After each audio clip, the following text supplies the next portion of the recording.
ನನ್ನ YouTube channel ವೀಕ್ಷಕರಿಗೆ ಹೃತ್ಪೂರ್ವಕವಾದ ಸ್ವಾಗತ.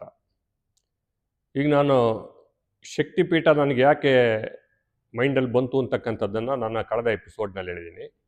ಈಗ ನಾನು ಅರಕೆ ಮಾಡ್ಕೊಂಬಿಟ್ಟಿದ್ದೆ ಅವತ್ತು. ಏನಾರ ಒಂದು ಬಿದಿರಹಳ್ಳ ಕಾವಲಿನಲ್ಲಿ 930 ಎಕರೆ ಜಮೀನೊಳಗೆ ಏನಾರ ಒಂದು ಬೃಹತ್ ಇಂಡಸ್ಟ್ರಿ ಬಂದರೆ ಗಂಗಮಲ್ಲಮ್ಮನ ದೇವಸ್ಥಾನ ನಿರ್ಮಾಣ ಮಾಡೋಕ್ಕೆ ನಾನು ಕೈಲಾಸ ಸಹಾಯ ಮಾಡ್ತೀನಿ, ಅದು ಮೋಟಿವೇಟ್ ಮಾಡೋಣ ಅಂತ.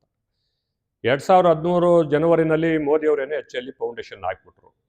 ಅರೆ ಈಗ ಏನು ಮಾಡೋದು, ದೇವಸ್ಥಾನ ಕಟ್ಟಬೇಕಲ್ಲ, ಇದು ದೇವಸ್ಥಾನ ಕಟ್ಟಕ್ಕೆ ಒಂದು ಮೂಮೆಂಟ್ ಶುರು ಮಾಡಿಸ್ಬೇಕಲ್ಲ ಅಂತಕ್ಕಂಥ ಹುಚ್ಚು ನನಗೆ ಬಂದ್ಬಿಡ್ತು ಅವಾಗ. ಆಗ ಅಲ್ಲಿ ದೇವಸ್ಥಾನಕ್ಕೆ ಜಾಗ ಜಾಸ್ತಿ ಇಲ್ಲ, ಬರೀ ಒಂದು 40-30 ಅಷ್ಟು ಸೈಟ್ ಇರ್ಬೋದು ದೇವಸ್ಥಾನ ಅಂದಿದ್ದಕ್ಕೆ. ಅದು ಅವ್ರದ್ದು ಸ್ವಲ್ಪ ಅದರೊಳಗೆ ಕಟ್ಕೊಂಡಿರು, ಅದು ಮೂಲ ಯಾರ್ದು ಅಂತ ನಮಗೇನು ಗೊತ್ತಿಲ್ಲ. ಅದು ಇನ್ನು ಅಕ್ಕಪಕ್ಕ ಸುತ್ತ ಎಲ್ಲ ಲ್ಯಾಂಡ್ ಓನರ್ಸ್ದೇ ಜಮೀನಿತ್ತು. ಅದೆಷ್ಟು ಜನದ ಜಮೀನು ಏನು ಅಂತ ಹೇಳ್ಬಿಟ್ಟು ನಾನು ನೆಕ್ಸ್ಟ್ ಒಂದು ಎಪಿಸೋಡ್ನಲ್ಲಿ ಹೇಳ್ತೀನಿ. ನಾನೀಗ ಆ ಜಮೀನು ಇದ್ದಾಗ ನನಗೆ ಏನು ಮಾಡೋದು ಅಂತಕ್ಕಂಥದ್ದು ಆಲೋಚನೆ ಬಂತು. ಎಲ್ಲಿಂದ ಶುರು ಮಾಡಬೇಕು, ಹೆಂಗೆ ಶುರು ಮಾಡಬೇಕು? ಯಾಕೆಂದರೆ ಊರುಗಳಲ್ಲಿ ಈ ದೇಶದಲ್ಲಿ ಎಲ್ಲಿ ಬೇಕಾದ್ರೂ ಕೆಲಸ ಮಾಡಿ ಸಹಿಸ್ಕೋಬೋದು. ಆ ಊರುಗಳಿಗೆ ಇದೆಯಲ್ಲ, ಅದು ಭಾಳ ಪ್ರಚಂಡ ಆಟ. ಇದ್ರೊಳಗಂತೂ ನಮ್ಮೂರು ಜನ ಇದ್ದಾರೋ, ನನ್ನ ನೋಡಿದ್ರೆ ಅವ್ರಿಗೆ ಒಂದು ಸರಿ ಏನಾರ ಒಂದು ತೀಟೆ ಮಾಡಬೇಕು ಅನ್ಸುತ್ತೆ. ಬಟ್ ಕ್ರಿಮಿನಲ್ಗಳು ಯಾರೂ ಇಲ್ಲ ನಮ್ಮೂರಲ್ಲಿ, ಭಾಳ ಒಳ್ಳೆ ಜನ ಇದ್ದಾರೆ. ಬಟ್ ತೀಟೆ ಮಾಡೋದ್ರಲ್ಲಿ ನಿಸ್ಸಿಮ್ರು, ನಮ್ಮ ಜೊತೆಲೇ ಇರ್ತಾರೆ, ನಮಗೆ ಇದು ಮಾಡ್ತಕ್ಕಂಥವ್ರು. ಅವು ಒಂದೊಂದು ತೀಟೆನೂ ನನಗೆ ಒಂದು ಮೆಟ್ಲಾಯಿತು ನನಗದು, ನಿಜವಾಗ್ಲೂ ಹೇಳಬೇಕು ಅಂತ ಅಂದರೆ. ಅವಾಗ ಏನು ಮಾಡೋದು ಅಂತ ನಾನು ಆಲೋಚನೆ ಮಾಡ್ತಿದ್ದೆ. ನಮ್ಮೂರಲ್ಲಿ ಪರ ಮಾಡ್ತಾರೆ. ಪರ ಅಂದರೆ ಶನಿವಾರ ವರ್ಷಕ್ಕೊಂದ್ಸರಿ ಪರ ಮಾಡ್ತಾರೆ. ಆಂಜನೇಯನ ದೇವಸ್ಥಾನದ ಪರ ಅಂತ ಎಲ್ಲನೂ ಮಾಡ್ತಾರೆ. ರಾಮೇಶ್ವರ, ಗಂಗಮಲ್ಲಮ್ಮ 3 ದೇವಸ್ಥಾನ ಇದೆ. 3 ಪೂಜೆ ಮಾಡಿ ಒಳ್ಳೆ ಮುದ್ದೆ ಪದಾರ್ಥ ಮಾಡ್ತಾರೆ, ಭಾಳ ಬ್ಯೂಟಿಫುಲ್ಲಾಗಿ ಮಾಡ್ತಾರೆ. ನಿಜವಾಗ್ಲೂ ನಾವು ಅಲ್ಲಿ ಊಟ ಮಾಡೋಕ್ಕೆ ಅವತ್ತು ಪರದಿನ ನಾವು ಊರು ಹೊರಗಡೆಗಿರೋರಲ್ಲ, ಅವತ್ತು ಆ ಊಟಕ್ಕೋಸ್ಕರನೇ ಹೋಗ್ತೀವಿ ನಾವು. ಅವತ್ತು ₹1000 ಖರ್ಚು ಮಾಡ್ಕೊಂಡಕ್ಕೆ ಅಷ್ಟು ಚೆನ್ನಾಗಿರುತ್ತೆ. ಅಷ್ಟು ಒಂದು ಐತಿಹಾಸಿಕ ಒಂದು ಹಿನ್ನೆಲೆ ಉಳಿಸ್ಕೊಂಬಂದವರಲ್ಲ ನಮ್ಮೂರಲ್ಲಿ ಅಂತ. 2016 ಪುರ ಶುರು ಮಾಡಿದ್ರು. ನಾನು ಹೋದೆ ಅವತ್ತು ತುಮಕೂರಿಂದ. ಮಳೆ ಬಂದ್ಬಿಡ್ತು, ಊಟದ ಟೈಮಿಗೆ ಕರೆಕ್ಟಾಗಿ ಮಳೆ ಬಂದ್ಬಿಡ್ತು. ಮಳೆ ಬಂತು ಅಂದರೆ ರಾತ್ರಿ 12 ಗಂಟೆ ಆದರೂ ಬಿಡಲೇ ಇಲ್ಲ, ಒಂದೇ ಸಮ ಹಿಡ್ಕೊಂಬಿಡ್ತು. ಎಲ್ಲ ಊಟ ಮಾಡೋರೆ, ಎಲ್ಲರ ಮನೆಗೆ ಹಸ್ಕೊಂಡಿದ್ದೀವಿ, ಅಡುಗೆ ಮಾಡೋರೆ, ಊಟ ಮಾಡೋಕೆ ಆಗ್ತಾ ಇಲ್ಲ. ಮಳೆ ಬಿಡಲೇ ಇಲ್ಲ ಬಂದು.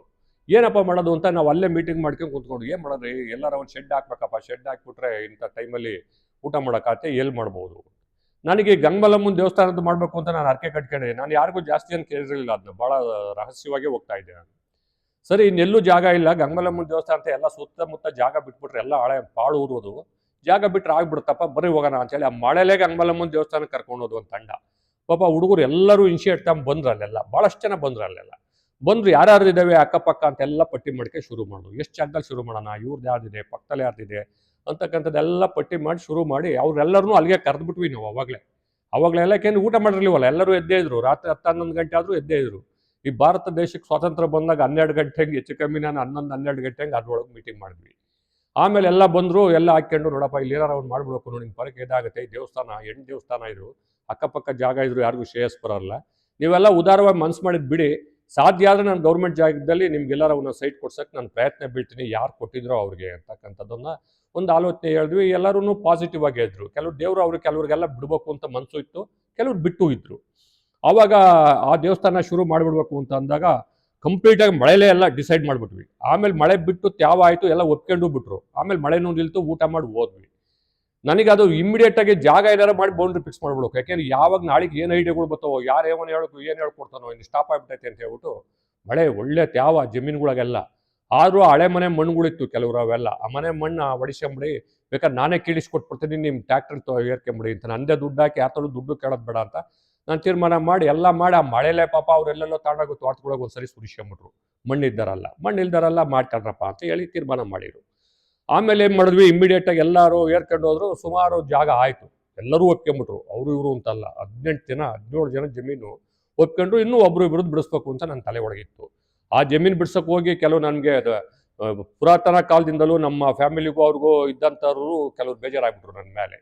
ಇವನ್ ಜಮೀನಿಲ್ಲ, ಎಲ್ಲರದ್ದು ಬಿಡಿಸ್ತಾನೆ, ಅವ್ನು ನಂದು ಬಿಡು ಅಂತ ಬರ್ತಾರೆ, ಇವಂದಿದ್ರೆ ಬಿಡ್ತಿದ್ದ ನಾವು ಅಂತ ಏನೋ ಗೊತ್ತಲ್ಲ. ಅಲ್ಲಿ ಆ ಥರ ಶುರುವಾಯಿತು.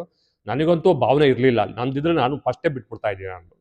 ಆಮೇಲೆ ಅದು ಆಗ್ತಿದ್ದಂಗೆ ಏನು ಮಾಡಿದ್ವಿ, ಸುತ್ತ ಬೌಂಡ್ರಿ ಫಿಕ್ಸ್ ಮಾಡಿಬಿಡೋಣ ಅಂತೇಳಿ ತೀರ್ಮಾನ ಮಾಡಿದ್ವಿ. ನಾನೇ ಹೇಳ್ಬಿಟ್ಟು ಅವ್ನು ಸೋಪ್ ಹೇಳಿ, ಜಯಂಗೆ ಹೇಳಿ, ನಮ್ಮ ಸಿದ್ದಣ್ಣಂಗೆ ಹೇಳ್ಬಿಟ್ಟು, ಸಿದ್ದು ಒಡ್ಸಪ್ಪ ಕಲ್ಲು ಹೊಡಿಸ್ಬಿಡು, ಬೋರ್ಡರ್ಸ್ ಹೊಡಿಸ್ಬಿಡು, ಪೂರ್ತಿ ಬೌಂಡ್ರಿ ಸುತ್ತ ಹಾಕ್ಬಿಟ್ಟು ಎಷ್ಟು ಬರುತ್ತೋ ಅದ್ರ ಮೇಲೆ ನಾವು ಶಕ್ತಿಪೀಠಗಳು, ಆ ಕಾಂಪೌಂಡ್ ಮೇಲೆ ಶಕ್ತಿಪೀಠಗಳು ಪ್ರತಿಷ್ಠಾಪನೆಯನ್ನು ಮಾಡಬೇಕಾಗತ್ತೆ. ನಾವು ಪ್ರಾತ್ಯಕ್ಷಿಕೆ ಇಡಬೇಕಾಗತ್ತೆ, ಪ್ರತಿಷ್ಠಾಪನೆ ಅಲ್ಲ ಅದು.